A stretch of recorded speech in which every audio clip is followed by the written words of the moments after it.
Bienvenue à tous. Aujourd'hui, on plonge dans un grand classique de la philo avec Georges Canguilhem pour parler du rapport entre la machine et l'organisme. Ça a l'air simple dit comme ça, mais vous allez voir, ça cache un retournement de perspective assez radical. Et tout part d'une question. Une question qui a obsédé les penseurs pendant des siècles. Là voilà, la question de départ, elle est directe. Est-ce que notre corps, au fond, c'est juste une machine hyper complexe? C'est une analogie qui est profondément ancrée dans notre culture. Elle est puissante, elle est intuitive, mais est-ce qu'elle est juste? C'est justement ça qu'on va creuser ensemble. Pour bien sentir la puissance de cette idée, il faut faire un petit bond dans le temps. On retourne au XVIIe siècle. Écoutez bien cette citation de Giorgio Baglivi, un médecin de ce qu'on appelait l'école iatromécanique. C'est l'exemple parfait de cette vision du monde. Chaque organe est réduit à un simple mécanisme. Le corps, rien de plus qu'un assemblage de pompes, de leviers et de filtres. Bon, évidemment, une idée pareille, ça ne sort pas d'un chapeau. Elle a des racines philosophiques très très profondes.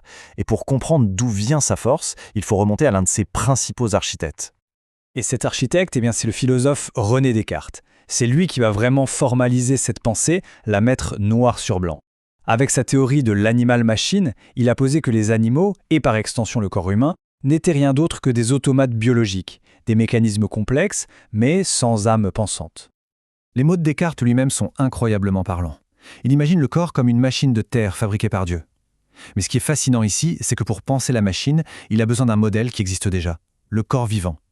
C'est Dieu qui imite la vie pour créer l'automate. Gardons bien cette idée dans un coin de notre tête. Et cette idée a une très longue histoire, elle ne date pas de Descartes. On peut remonter jusqu'à Aristote, qui faisait déjà des parallèles entre les organes et des mécanismes.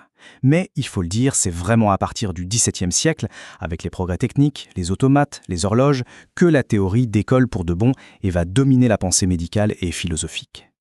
C'est une belle théorie, bien propre, bien rangée. Mais, est-ce qu'elle tient vraiment la route ?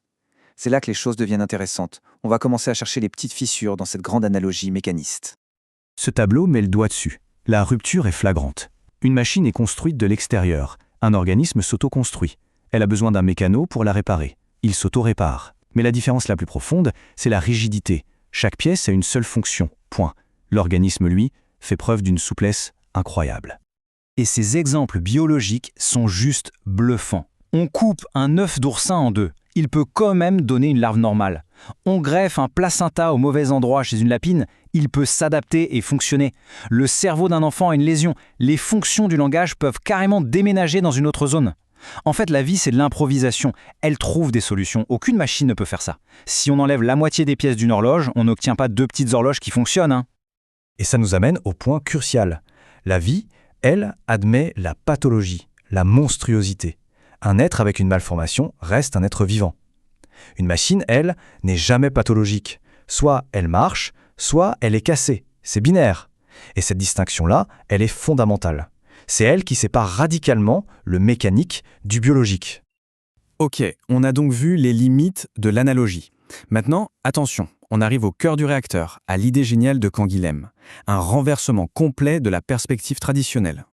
Voilà le pivot de toute notre analyse. Pendant des siècles, on a utilisé la machine pour comprendre la vie. Et si on avait tout pris à l'envers depuis le début?